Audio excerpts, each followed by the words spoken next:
basically I come to the shows to be with all these great people, to enjoy the music. The music's beautiful, the people are beautiful, and I mean, it's a great scene. You got to come see it. You got to see it for yourself. It's really hard to explain. It's just great, you know. I grew up in Boston. My mom's a school teacher. She's a really smart person. She's got her master's degree in earth science. My dad is a quality engineer for a big company in Boston that makes wallboard. At first, they were a little hesitant about, you know, they thought I'd grow out of it, but basically I haven't. And now that I'm taking my baby on tour with me and stuff, I mean, they're not real crazy about the idea, but they also realize that I'm doing what I want and I believe in it a lot. We survive in this parking lot. There's never any fights in here. There might be some real harsh words exchanged once in a while, but nobody ever comes to blows here. And I mean, if everybody could just get down and talk to each other, I think the world would be a better place. Every now and then again, I got this feeling that I'm falling down from higher places that I found while waltzing across the sky. The color and the pageantry of this event are just right out of the pages of rock music history. This isn't the Grateful Dead, but a group of Deadheads entertaining a crowd that also very proudly claims that title. The Grateful Dead are one of not only of music histories, but a subculture and a phenomenon that has lasted almost 3 decades. We'll be taking a look at that phenomenon and the music that created it on King 5 News at 6:30. Well, you kind of wonder how many of them are wannabes and how many of them are true blues, but I think a lot of them really are dedicated to their lifestyle. I'm a veterinary student at Colorado State University, and I follow the Grateful Dead in my free time, and last night I saw my 122nd show. I've been on tour since I was about 14, on and off, because my family was pretty much split up by the time I was about 13 years old. So I was attracted to this group of people mostly because of the family, you know, environment that it provides for me. It's kind of a weird, I don't know if I would call it a hippie dream, but my dream to gather all my friends and take them to fun places and just celebrate life together. I really try to turn places I hang out, like these places, into my church. It's a church in the aspect where all these folks out here and stuff, we all have a kind of a common, not so much goal, but just a kind of a destiny following, where we want to keep each other happy and find all the good things in life that there are. Because I love my friends here, you know. I got more friends here than I do in my hometown. I can go home to my hometown and walk around on the streets for 10 years and not meet as many nice people as I do in one day out here. This is a big movement. This is a revolution. And if you're just coming to the show to make money or sell grilled cheeses, you know, or something like that, or to score sheets to take home and get banked. Wrong with selling grilled cheeses? No, of course. There's nothing wrong with selling grilled cheeses. I didn't mean that.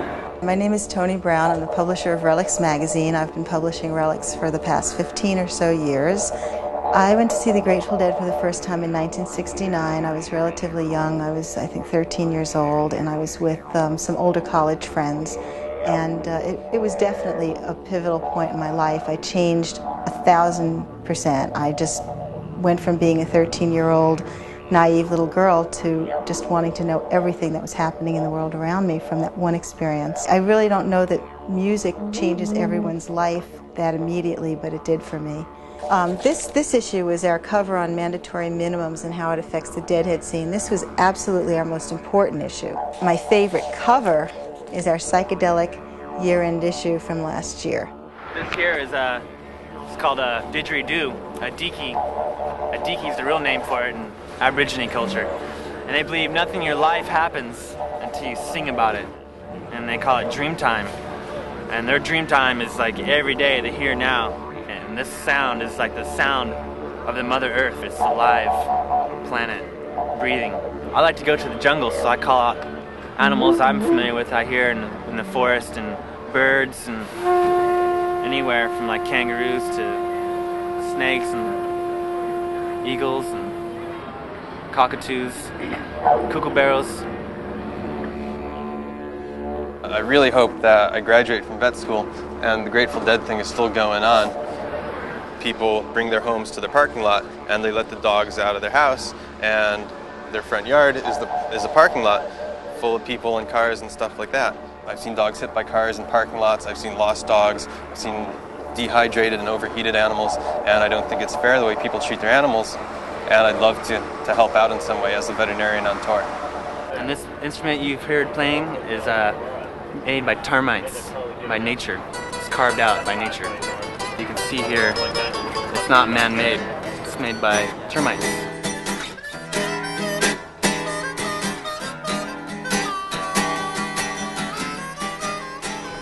We're going to see Jerry's art show downtown. Taking the monorail.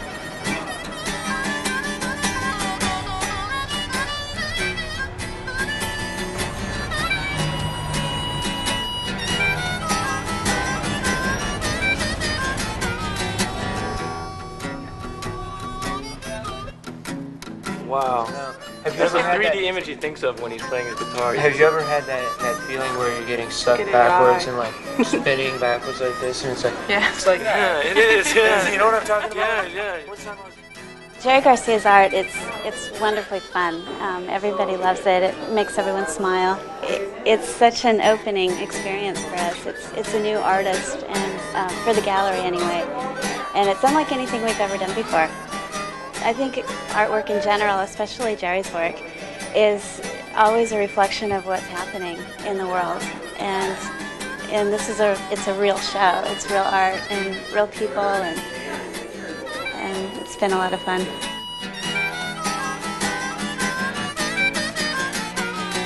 That second night in Rock, man, that reminded me of why I go to Dead shows all the time to begin with. Oh, you know? man, last night was wonderful.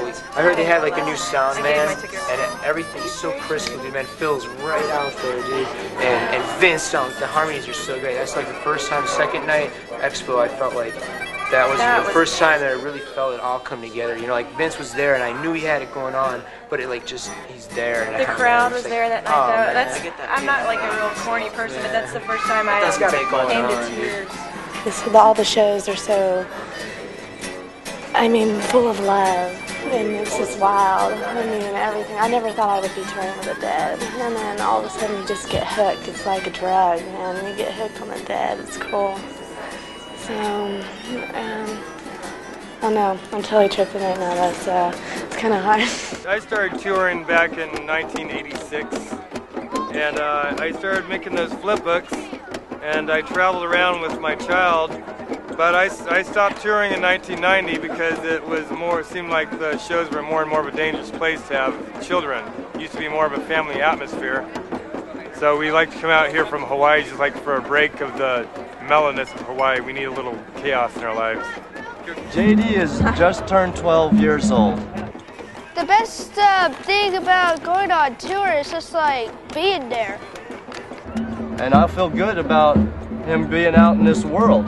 If I had sheltered him in a neighborhood suburban type home and then he runs away from home all rebellious or something, I would be scared to death that something bad would happen to him.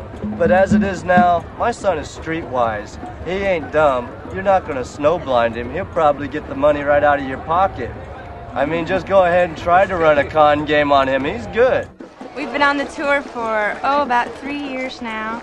We conceived Rain at our first Dead show. We just met and just fell in love immediately, and everything worked out. And we had her 2.5 years ago in Atlanta at the Dead show, and it was a really beautiful experience. And we all traveled together, and it's just one big happy Dead kind of thing. Well, if the Dead stopped going on tour, I would probably going mourning for a little while, but basically, what could I do? I'd have to go become a 9-to-5 person like everybody else. I'd have to go to work. I have a small son who's 10 months.